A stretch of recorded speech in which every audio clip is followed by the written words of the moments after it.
Hi friends, do you know what the priorities of personal defense are? If you don't, stay tuned for today's episode of Tactical Tidbits.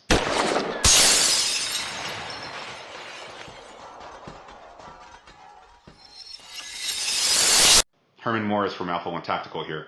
Guys, please remember to subscribe and click on the notifications icon below so you can get notified when I post new content. Alright, we can't have a conversation about anything related to self-defense, weapons, safety, etc. without first understanding what the hierarchy of needs are regarding personal defense. This is something that has been codified for a long time and many other schools teach it, although I couldn't trace it to one person or school in particular. I did a cursory check online on work from pioneers like Jeff Cooper, John Farnham, and others, and I couldn't find anything proving exactly who codified it first. I do know that schools like Tactical Response and other well-known ones do cover it, but I'd like to go over how I teach it. And the way I usually cover this topic in my classes is through a little mental exercise, and I like to work my way back in an analogy. So stay with me. Let's say that I wanted to create the ultimate warrior, top tier 1 level operator. And I just grab a random guy off the street and I give him all the gear and equipment that a Navy SEAL carries in battle. Body armor, ballistic helmet, nods, rifle, pistol, plenty of mags, grenades, almost $100,000 worth of kit. And then I drop him in the middle of a battle zone. How long would he last?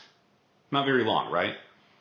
The quality of his equipment notwithstanding, he still has no idea how to even use it. What he's lacking is skill. So, let's say that I train him on how to use all of his gear and he becomes extremely proficient with it. He's now an excellent marksman with both his rifle and pistol and knows perfectly well how to employ all of his other kit. He'd probably do a lot better, don't you think? However, even with this newfound skill, this warrior keeps finding himself in ambushes, outmanned, outgunned, and outmaneuvered every time. He might survive a little longer due to his skills, but that will only delay the inevitable. What he's lacking are tactics.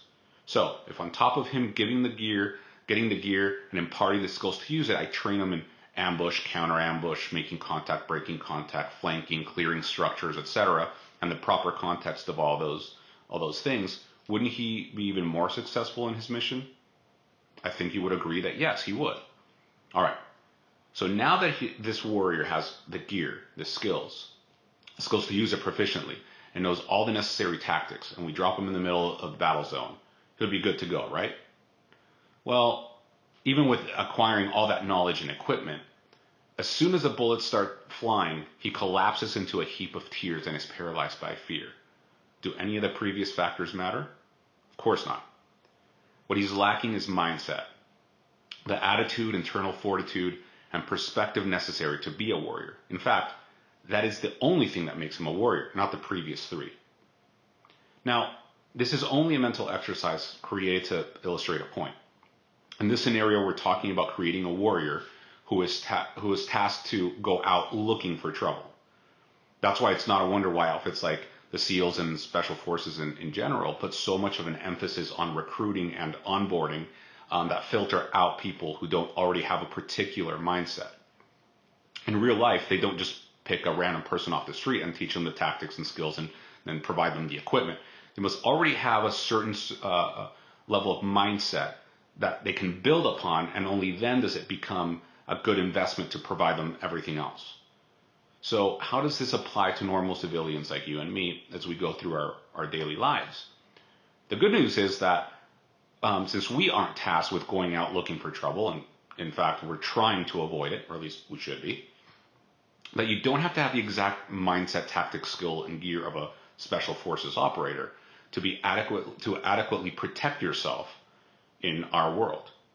In navigating life in our normie world, there are a few key things that we need to know about these 4 factors that will allow us to avoid about 99% of violent encounters and to survive them if we do find ourselves in that 1%. And in subsequent episodes, I'll cover mindset, tactics, skill, and gear individually and how they relate to most of us. But of course, if you want to know all this and more, come train with us. I'd love to have you in a class in person.